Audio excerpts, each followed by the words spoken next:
반갑습니다. 1월 12일 수요일 아침, 오늘도 하나님의 말씀이 우리를 선한 길로 인도해 주실 줄로 믿습니다. 기도하겠습니다. 고마우신 하나님 아버지, 오늘도 깨어서 하나님을 바라보게 해주시니 감사합니다. 우리의 육신이 깨일 뿐 아니라 우리의 마음이 깨이고 우리의 영이 깨어 있어서 이제 해지고 일 마치고 집에 돌아오는 그 시간에도 깨어 하나님을 찬양하는, 하루 종일 하나님과 함께하며 찬양하는 복된 성도들 되게 하여 주시옵소서. 예수님의 이름으로 기도합니다. 아멘. 주 나의 사랑, 나 주의 사랑. 주 나의 사랑, 나 주의 사랑. 그 사랑은 내 기쁨. 주 나의 사랑, 나 주의 사랑. 그 사랑은 내 기쁨. 주 나의 사랑, 나 주의 사랑. 그 사랑은 내 기쁨. 그 사랑은 내 기쁨. 주 나의 목자, 주 나의 목자, 나 주의 어린 양. 그 사랑은 내 기쁨.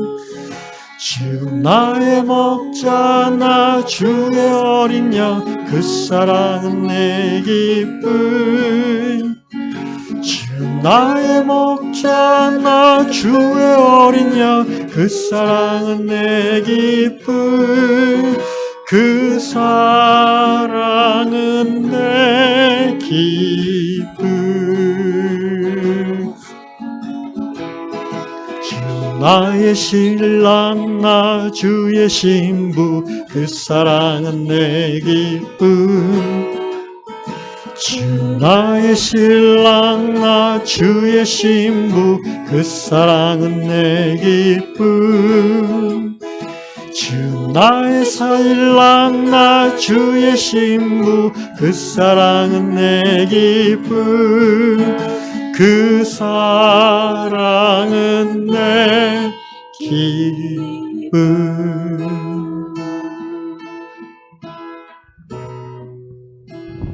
아멘.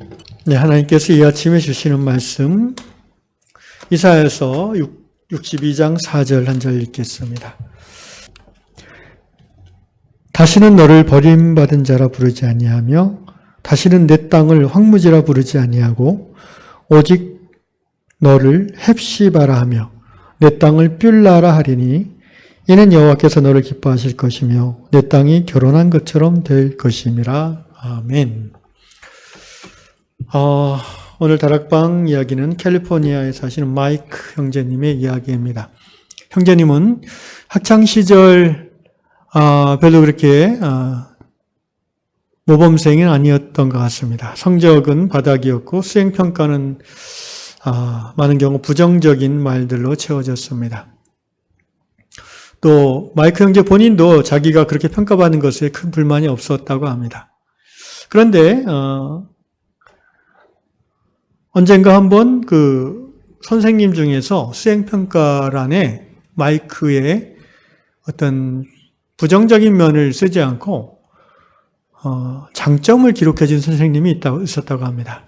그리고 이 선생님은 마이크에게 개인적으로 너는 이러이러한 점이 참 훌륭해 라고 그 장점을, 그걸 이제 컨포메이션, 확언이라고 하는데 상담에서는 이렇게 그 상대방의 장점을 칭찬해주고 말로서 표현해줬다는 거죠.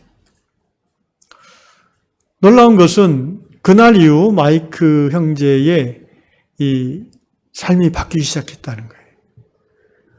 그 전까지는 늘 부정적인 평가, 사람들이건 선생님이건 또 집에서도 그랬죠. 잔소리, 야단. 그래서 자존감이 별로 안 좋은 학생이었는데 권위자 중에 한 분인 선생님이 공식적 수행평가 그 문서에 장점을 기록해주고 또 만나서 그걸 확언해 준 후에 이 마이크 형제는 자존감이 좋아지기 시작했다는 거예요. 그러면서 삶이 바뀌기 시작하고 조금씩 주변 사람들도 마이크의 장점을 알아채고 칭찬해 주는 사람들이 생겼습니다.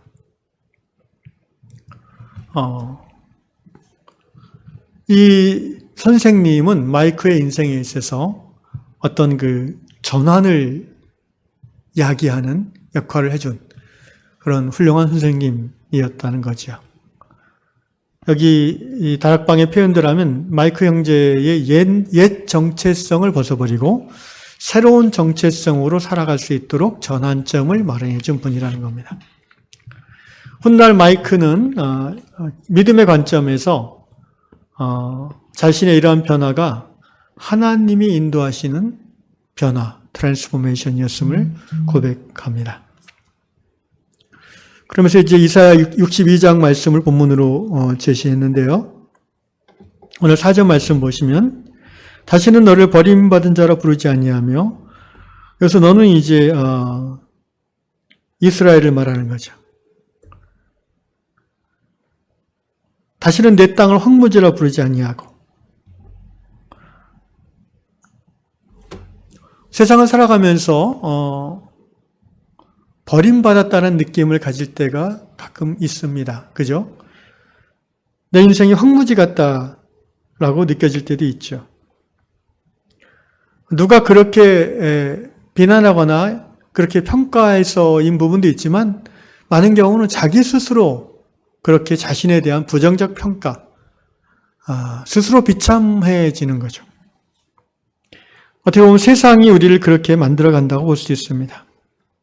21세기 우리나라 대한민국 사회도 그런 면이 굉장히 강한 사회죠. 다른 어떤 나라들보다도. 경제적으로 선진국이요, 1인당 구매력 지수에 있어서 프랑스를 이미 능가했고, 또 일본을 능가한 지는 한참 됐고, 내년에는 이제 캐나다를 능가한다고도 하는데, 경제적으로는 그렇게 발전한 당당한 G7에 들어가지만, 사회적으로는 여러 가지 풀어야 될 문제들이 아직도 많이 있죠. 특별히 대단히 경쟁적인 사회다. 우리 학생들은 어린 시절부터 경쟁에 내몰리고, 여러분 경쟁이란 거는 긍정적인 면이 있지만 사회 전체적으로 봤을 때는 과연 이 경쟁 중심의 교육과 사회 시스템이 사회 전체적으로 좋은 방향으로 사회를 발전시켜 나가는 것일까? 이제는 되짚어 볼 때가 됐다고 저는 생각이 들었습니다. 왜냐하면 흔히 그런 말 하잖아요. 우리나라 교육을 100명 중에 1명만 1등하고 나머지는 패자로 만드는 교육. 근데 그 1명 1등도 행복하냐 하면 그렇지 않은. 왜? 언제 1등을 뺏길지 모르니까. 한국 청소년 학생들의 불안지수가 굉장히 높다는 통계를 여러분 들어보셨을 겁니다. 20대 청년들이 돼서도 마찬가지죠. 저만 해도 옛날에 대학 나오면 취직하는 데는 어려움이 없었는데 요새 시대는 또 그렇지 않죠. 이런 경쟁 사회에서 대부분의 사람들은 스스로 버림받은 자라는 느낌을 가질 수밖에 없습니다. 불만이 생기죠. 패배의식. 내 인생은 황무지구나. 왜 우리 부모는 이렇게 원망하는 마음이 생기는 거죠. 크리스찬이라고 해서 예외가 될까요? 여러분 교회에 와서 우리 자녀들이, 청소년들이, 청년들이 정체성이 어떤 좋은 영향을 받을 수 있을까요? 가정에서는 어떻습니까? 자녀들을 향해서 칭찬과 격려가 많습니까? 아니면 잔소리가 많습니까? 오늘 이 마이크 같은 부정적 정체성을 갖고 살아가는 청소년, 청년들이 사실은 교회 안에도 굉장히 많다고 저는 생각합니다. 하나님은 그런 패배의식, 그런 버림받은 느낌으로 힘들어하는 이스라엘을 향해서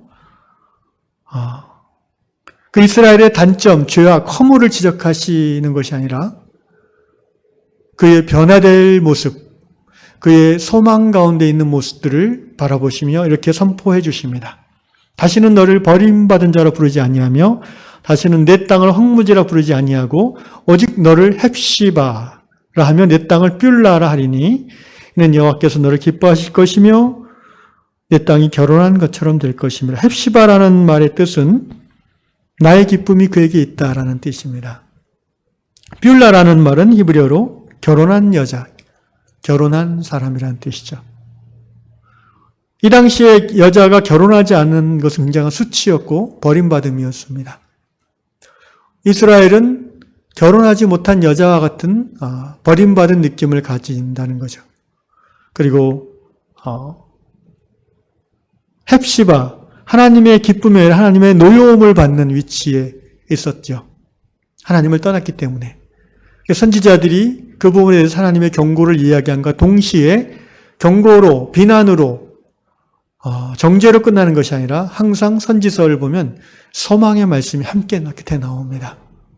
네가 돌이키면 내가 이리이리 너를 이렇게 인도할 것이다 라고 하나님은 말씀하시죠. 오늘도 이사야를 통해서 말씀하시죠. 네가 다시는 버림받은 자 황무지가 아니라 하나님의 기쁨이 너에게 있는 자이고 하나님과 결혼한 하나님의 신부 될 자이다 라고 말씀하시는 것입니다. 사랑하는 형제자매 여러분, 오늘 21세기를 살아가는 요한공동체의 멤버인 우리들, 교회 안에서는 그런 생각을 잘 안 하게 되지만 우리가 교회는 일주일에 하루 오고 세상에서는 6일을 머무는데 세상을 살다 보면 부정적 평가가 대부분입니다. 누군가 나에게 그렇게 얘기하는 사람은 별로 없겠지만 텔레비전을 보고 드라마를 보고 또 인터넷을 보고 뭘 봐도 우리는 그걸 보면서 나는 이 정도면 훌륭해라고 생각한 적이 있습니까, 여러분? 저는 별로 그런 느낌을 받은 적이 없어요.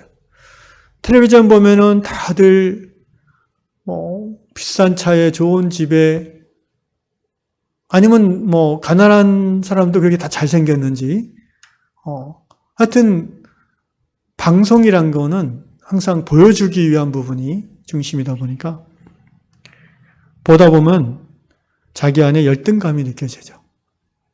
그 자체가 메시지입니다. 너는 패배자야. 너는 루저야. 이런 메시지로 들어오는 거죠.